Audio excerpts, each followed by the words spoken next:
Have you ever been to a dinner party where the atmosphere felt heavy?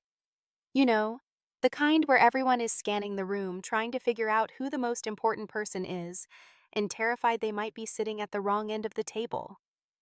Oh, absolutely. It's that palpable social anxiety. It's not really about the food anymore. It's about status, leverage, and being seen. It's exhausting. Exactly. It feels like a modern corporate mixer, but today we're looking at a text that shows this is an ancient problem. We're diving into Luke chapters 14 and 15 today. It starts with a dinner, but it ends with a revolution in how we view insiders and outsiders.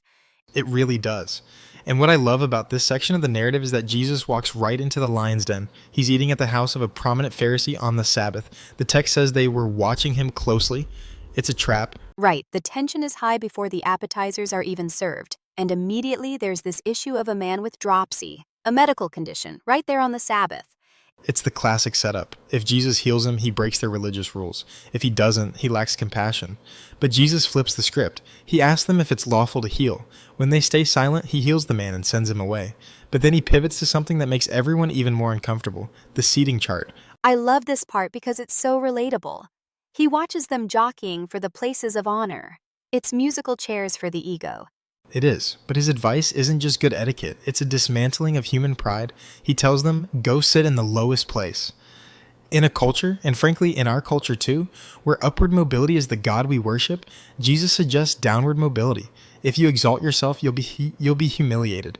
If you humble yourself, you'll be lifted up. It's counterintuitive. We're taught to lean in, to take our seat at the table. But he takes it a step further. He turns to the host and basically critiques the guest list. That's the part that really stings. He says, don't invite your rich neighbors or your brothers who can pay you back. He attacks the transactional nature of our relationships. We invite people who boost our status or who can return the favor. Jesus says, invite the poor, the crippled, the lame, the blind, people who have zero social currency. Because they can't repay you.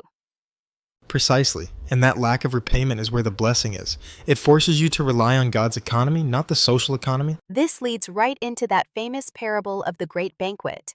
A man throws a huge party, invites the VIPs, and they all bail on him. And the excuses? They're kind of hilarious, actually. They are, but they are also terrifyingly normal. One guy bought a field, another bought 5 yoke of oxen, another just got married. Notice that none of these are sins. They aren't out robbing banks. They are distracted by good things: business, property, family. So the good becomes the enemy of the best? Exactly. They are too invested in their own little kingdoms to enter the master's kingdom, so the master gets angry. And this is the pivot point of the gospel. He opens the doors to the highways and hedges. The unwanted, the unclean, the outsiders are compelled to come in. It's a beautiful picture of grace. The party is full, but not with the people who thought they deserved to be there. But then, just as we're feeling warm and fuzzy about this free invitation, the tone shifts dramatically in the second half of chapter 14. It's distinct whiplash, isn't it? Large crowds are following him, probably loving the free food and the miracles. And Jesus turns around and drops a bomb. He talks about hating your father, mother, wife, and children, and even your own life. That word hate is a stumbling block for a lot of people. It sounds so harsh coming from the guy who just said, invite the poor. It is harsh, but it's a rhetorical device. He's not talking about emotional malice. He's talking about priority. In comparison to your allegiance to the kingdom, every other loyalty must look like hate. He's thinning the herd. He gives those two metaphors: a builder counting the cost of a tower and a king considering if he can win a war. He's essentially saying, don't sign up for this if you aren't ready to finish it. Right. The invitation to the banquet is free. You can't buy your way in. But staying at the table, that costs you everything. It costs you your autonomy. He ends with that salt metaphor. Salt that loses its flavor is useless. A disciple who isn't distinct from the world, who isn't willing to sacrifice, is just taking up space. So we have this tension. Radical, free grace for the outcast, but a demand for total surrender. And that sets the stage for chapter 15, which might be the most famous chapter in the entire Bible. The lost and found department. It really is the emotional core of Luke's gospel. You have the tax collectors and sinners gathering near him, and the Pharisees are grumbling, saying, "This man eats with sinners." Which goes back to the dinner party etiquette we started with. You are who you eat with. Exactly. To them, Jesus is contaminating himself, so he tells 3 stories: the lost sheep, the lost coin, and the lost son. The first 2 highlight something illogical about God. Illogical how? Well, The shepherd leaves the 99 sheep in the wilderness to find the one. From a business risk perspective, that's dangerous. You don't risk the herd for the straggler. And the woman lights a lamp and sweeps her whole house for 1 coin. It shows that God's value system isn't based on volume, it's based on intimacy.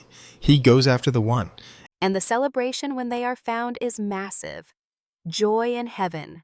Yes, more joy over one sinner repenting than 99 righteous people who think they don't need repentance. That's a direct jab at the religious leaders. They are the 99. They think they're safe, but they're missing the party. Which leads us to the big one, the prodigal son.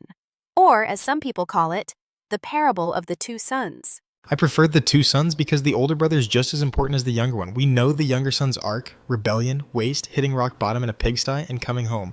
But notice the father's reaction. He runs. He runs. In that patriarchal culture, an older, wealthy man running was undignified. He hiked up his robes and exposed his legs. He took on shame to protect his son from the village's scorn. He doesn't even let the son finish his rehearsed apology speech. He just calls for the robe, the ring, and the calf. It's scandalous grace. But then, the camera pans to the field. The older brother. The older brother is fascinating. He hears the music and dancing, and he refuses to go in. He's angry. Listen to his complaint. I've slaved for you all these years and never disobeyed. He sounds exactly like the Pharisees from the beginning of our discussion. Spot on. He views his relationship with the father as a contract. I work, you pay. He's not a son, he's an employee in his own mind. He's lost too. He's just lost inside the house. He's alienated by grace because he thinks he earned his standing. That's a terrifying thought. You can be doing all the right things, going to church, following the rules, and be just as distant from the father's heart as the guy in the pigsty. Maybe even more distant, because the younger son knew he was broken. The older son felt self-righteous. The father comes out to beg him, just like he ran to the younger son. Son, you are always with me and everything I have is yours. The tragedy is that the older brother had access to the joy the whole time, but his resentment blocked him from it. And the story ends on a cliffhanger. We don't know if the older brother went into the party. We don't, and that's intentional. Jesus is looking at the Pharisees and looking at us, leaving the question hanging in the air. Are you going to stand outside judging the sinners that God has welcomed home? Or are you going to drop your pride, realize you need grace just as much as they do, and join the feast? It brings us full circle to the seating chart. The younger son was willing to take the lowest place. Make me a hired servant. And he was exalted. The older son wanted the place of honor based on his merit, and he ended up outside in the dark. That's the upside-down kingdom. The way up is down.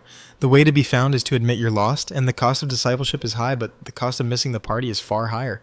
That's a powerful place to leave it. It forces us to ask, which brother am I today?